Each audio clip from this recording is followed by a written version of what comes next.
تلك الدار الآخرة نجعلها للذين لا يريدون علوا في الأرض ولا فسادا والعاقبة للمتقين.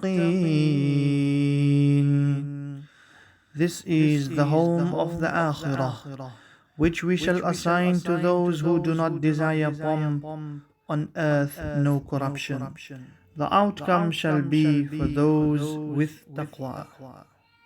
In this verse of the Qur'Ānic Kareem, Allah subhanahu wa ta'ala tells us that only those will achieve salvation and success in the hereafter who do not intend any mischief nor are indulged in ulu in this world. Ulu means pride or conceit, that is, to present oneself as superior before others and to look down upon others and treat them in an insulting manner. Mischief is used here for oppression as mentioned by Sufyan al-Thawri rahimahullah. Some commentators of the Qur'Ānic Kareem have mentioned that every sin that a person commits is mischief because the nuisance of the sin curtails the blessings of the world. This verse tells us that only those who intend to do cruelty and feel proud or commit sin, they do not have any share in the hereafter. In the verses prior to this, the incident of Fir'aun was mentioned, and the quality of Fir'aun. Inna Fir'auna ala fil ard. He wanted to boast in the world, he wanted to consider himself and had considered himself superior amongst the people of the world. In fact, he considered himself to be their Lord and their Rabb. So Allah subhanahu wa ta'ala, after explaining his incident, says such kind of people have no share in the hereafter. Thereafter, the incident of Qarun has also been mentioned, wherein he caused mischief on this earth. He negated the fact that Allah subhanahu wa ta'ala had bestowed him with so much of wealth. He said that إِنَّمَا أُوتِيتُهُ عَلَىٰ عِلْمٍ عِنْدِي. I had the special expertise through which I had earned my wealth.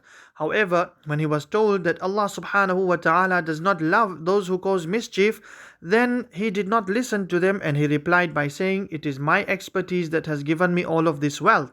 So after mentioning these two incidents as a lesson for us, we understand that those who want to be superior than others have no share in the hereafter, and those who cause any kind of mischief on the surface of this earth, they do not have a share in the hereafter.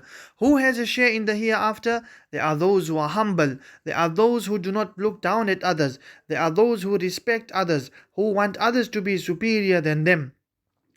In one narration it appears that Ibn Jarir rahimahullah has mentioned that Sayyiduna Ali radiyallahu anhu said, if a man wants his straps of his sandals or his shoelace on his shoes to be better than that of his companions, then he is also one referred to this in this particular verse of the Qur'Ānic Kareem. Why? Because he wants to boast and brag that I have a better pair of shoe or I have a better shoelace than so and so person. Rasulullah sallallahu alayhi wasallam has mentioned, إِنَّهُ أُوحِيَ إِلَيَّ أَن تَوَاضَعُوا حَتَّى لَا يَفْخَرَ أَحَدٌ عَلَى أَحَدٍ وَلَا يَبْغِي أَحَدٌ عَلَى أَحَدٍ. It has been revealed to me that you should be humble to the extent that none of you boasts to others or mistreats others. But if a person simply likes to look good, then there is nothing wrong with that. It was recorded in a hadith that once a man came to Rasulullah sallallahu alaihi wasallam and he asked Rasulullah sallallahu alaihi wasallam that I like to have my garment looking good and my shoes looking good. Is this a kind of arrogance, ya Rasulullah? Rasulullah sallallahu alaihi wasallam said, La, inna Allah jamilun yuhibbul jamal. No, for Allah is beauty and Allah loves beauty. Allah is beautiful and Allah loves beauty. And Allah subhanahu wa ta'ala, together with this, to say that Allah subhanahu wa ta'ala loves beauty, it means a person dresses up well for the sake of Allah subhanahu wa ta'ala, to show that Allah ta'ala has given him good income or good wealth or a good piece of clothing or good garment, etc. However, if it is worn with the intention to be boastful and proud about his clothing, then of course that is not permitted.